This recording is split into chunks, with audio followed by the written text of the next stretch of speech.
Hello friends, welcome to Gomathi's kitchen. இன்னைக்கு நம்ம பார்க்க போற ரெசிபி பாத்தீங்க அப்படினா ரொம்ப ஒரு ஆரோக்கியமான கருப்பு உளுத்தம் பருப்பு சாதமும் அது தொட்டு சாப்பிடுற மாதிரியான ஒரு எள்ளு தொகையலும் எப்படி செய்யலாங்கறத தான் பார்க்க போறோம். இந்த உளுத்தம் பருப்பு சாதத்தோட நீங்க தேங்காய் தொகையல் அப்படி இல்லனா அப்பளம் கூட்டு இல்ல நான்வெஜ்ல ஏதாவது ஒரு குழம்பு ஊத்தி சாப்பிடுறப்ப டேஸ்ட் ரொம்பவே நல்லா இருக்கும். இப்போ அதை எப்படி செய்யலாங்கறத பார்க்கலாம். கோமதிஸ் கிச்சனை சப்ஸ்கிரைப் பண்ணாதவங்க சப்ஸ்கிரைப் பட்டனை ப்ரெஸ் பண்ணிக்கோங்க. உடனுக்குடனே அப்டேட் வேணும் அப்படின்னா பக்கத்தில் இருக்க பெல் பட்டனில் ஆல்ங்கிற ஆப்ஷனை மறக்காமல் ப்ரெஸ் பண்ணி வச்சுக்கோங்க. இப்போ உளுத்தம் பருப்பு சாதம் செய்கிறதுக்கு முதல்ல உளுந்தை வறுத்துக்க போகிறோம். அதுக்கு 1/3 கப் அளவு உள்ள உளுந்து தோல் இருக்கிற உடச்ச உளுத்தம் பருப்பு எடுத்துக்கணும். முழுசாக இருக்கிறதோ இல்லை தோல் இல்லாத உளுத்தம் பருப்பு சேர்த்தாலோ நல்லா இருக்காது.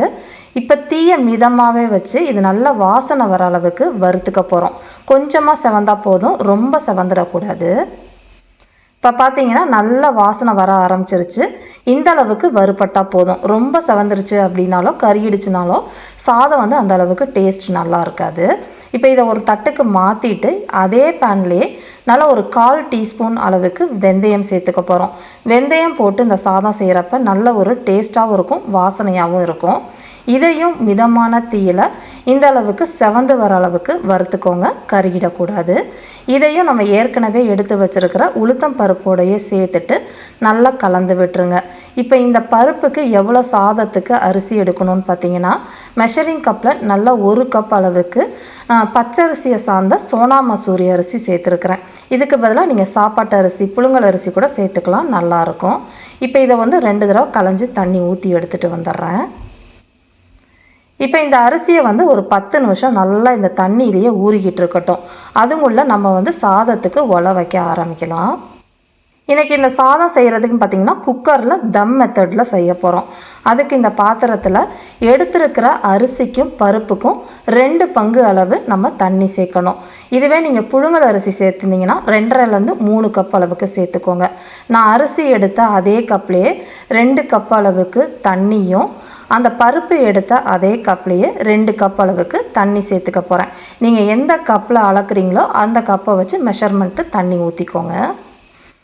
இப்போ இதுலேயே நல்லா 2 பல்லு பூண்டை தட்டிட்டோ இல்லை முழுசாவோ சேர்த்து போட்டு இந்த தண்ணி நல்ல மிதமான தீயில் கொதிச்சு வரட்டும். இப்போ பார்த்திங்கன்னா தண்ணி இந்த அளவுக்கு தளன்னு கொதித்ததுக்கு அப்புறமா தான் நம்ம அரிசியும் பருப்பையும் சேர்த்துக்கணும். ஏற்கனவே நம்ம 10 நிமிஷமாக ஊறிக்கிட்டு இருக்கு இல்லையா, அந்த அரிசி பருப்பை தண்ணியெல்லாம் வடிச்சிட்டு சேர்த்துக்கோங்க, தண்ணியோடு சேர்க்கக்கூடாது. இந்த அரிசியும் பருப்பும் போடுறப்ப தீயை மீடியத்துக்கும் லோவுக்கும் நடுவில் வச்சு இந்த சாதம் இந்த தண்ணியிலே ஒரு 1/2 பங்கு அளவுக்கு வேகணும். ரொம்ப அதிகமான தீயில் வேக வச்சிங்கன்னா தண்ணி பத்தாது. இப்போ பார்த்தீங்கன்னா அரிசி பருப்பு நல்லா இந்த அளவுக்கு வெந்து தண்ணியும் இந்த அளவுக்கு குறைஞ்சிருக்கு. இப்போ இந்த சமயத்தில் இந்த சாதத்துக்கு தேவையான அளவு உப்பு 1/4 டீஸ்பூன் அளவுக்கு உப்பு சேர்த்துக்கோங்க. கூடவே பார்த்திங்கன்னா துருவின தேங்காய், எந்த கப்பில் நான் உளுத்தம் பருப்பு எடுத்தனோ அதே கப்லேயே நான் துருவின தேங்காய் சேர்த்துருக்குறேன். உங்களுக்கு எவ்வளோ பிடிக்குமோ அதுக்கேற்ற மாதிரி சேர்த்து நல்லா கலந்து விட்டுருங்க. எக்காரணத்தையும் தீயை அதிகப்படுத்திட வேண்டாம். இப்போ தீயை ஃபுல்லாக குறைச்சிட்டு நம்ம குக்கரை மூடி ப்ரெஷர் வச்சு மிதமான தீயில் 5 நிமிஷம் மட்டும் வைங்க. சாதம் நல்லா வெந்துடும். ரொம்ப அதிகமான தீயில் வச்சிங்கன்னா அடிபிடிக்க ஆரம்பிச்சிடும். இப்போ பார்த்தீங்கன்னா கிட்டத்தட்ட ஒரு 5 நிமிஷமாக தம்மில் இருந்து ஒரு 5 நிமிஷம் மூடியே வச்சுருந்தேன். இப்போ நம்ம குக்கரை ஓப்பன் பண்ணி பார்த்துடலாம். சாதம் பார்க்குறப்பே உங்களுக்கு தெரியும்னு நினைக்கிறேன். ரொம்ப வரவரனும் இல்லை, ரொம்ப குழைவாகவும் இல்லை. இந்த அளவுக்கு சாதம் இருந்துச்சு அப்படின்னா சாப்பிட்றப்ப ரொம்ப நல்லாயிருக்கும். இது சாப்பிட்றப்ப நீங்கள் கொஞ்சமாக நல்லெண்ணெய் மேலே ஊற்றி சாப்பிட்டு பாருங்கள், ரொம்ப நல்லா டேஸ்ட்டாக இருக்கும். ரொம்ப சூப்பரான ரொம்ப ஆரோக்கியமான உளுத்தம் பருப்பு சாதம் தயாராகிடுச்சு. இப்போ இதுக்கு ஒரு எள்ளு துவையல் நம்ம செய்ய போகிறோம். அதுக்கு ஒரு பேனில் நல்லா ஒரு 1.5 டேபிள் ஸ்பூன் அளவுக்கு எள்ளு சேர்த்துக்க போகிறோம். நான் இன்றைக்கி கருப்பு எள்ளு சேர்த்துருக்குறேன். உங்கள்கிட்ட எந்த கலர் வெள்ளை கலர் எள்ளு இருந்தாலும் நீங்கள் அது கூட சேர்த்துக்கலாம். இப்போ தீயை மிதமாகவே வச்சு இந்த எள்ளு நல்லா பொரிஞ்சு வர அளவுக்கு வறுத்துக்கணும், கருகிடக்கூடாது. பொரியிறப்ப தான் உங்களுக்கு வாசனையும் டேஸ்ட்டும் நல்லாயிருக்கும். இப்போ பார்த்தீங்கன்னா எள்ளு நல்லா பொரிஞ்சிருச்சு. இதை ஒரு தட்டில் மாற்றி ஆற வச்சுடுங்க. ஆறுனதுக்கப்புறமா நம்ம துவையல் செய்ய ஆரம்பிக்கலாம். இப்போ துவையல் செய்கிறதுக்குன்னு பார்த்தீங்கன்னா மிக்ஸி ஜார் எடுத்துருக்கிறேன். இதில் கொஞ்சம் காரம் தூக்கலாக இருந்தால் தான் நல்லாயிருக்கும் இந்த சாதத்துக்கு. அதனால் நான் ஒரு 8லேருந்து 9 வரமிளகாவும் ஒரே ஒரு பல்லு பூண்டும் சேர்த்துருக்குறேன். கூடவே பார்த்திங்கன்னா புளி சேர்த்துக்க போகிறோம். புளி வந்து ஒரு சின்ன நெல்லிக்காய் அளவுக்கு புளி எடுத்துக்கோங்க. என்னோடய புளி வந்து கொஞ்சம் புளிப்பு கம்மியாக இருக்குது, அதனால் கொஞ்சம் கூட சேர்த்துருக்குறேன். நீங்கள் அதுக்கேற்ற மாதிரி கொஞ்சம் குறைச்சி சேர்த்துக்கோங்க. கூடவே வந்து எள்ளு சேர்த்துக்கலாம், வறுத்த எள்ளு. இப்போ இதை வந்து தண்ணியே நீங்கள் ஊற்றக்கூடாது, ஊற்றாமல் கொஞ்சம் கரன்னு அரைச்சி எடுத்துகிட்டு வந்துடலாம்.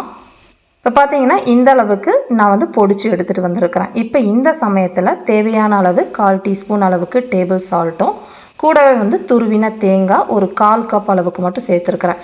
அதிகமாக சேர்க்க வேண்டாம். இப்போ இதை தண்ணி லைட்டாக தெளித்து நல்லா கெட்டியமாக துவையல் மாதிரி இந்த அளவுக்கு அரைச்சிக்கோங்க. ரொம்ப நைஸாக அரைச்சிட வேண்டாம்.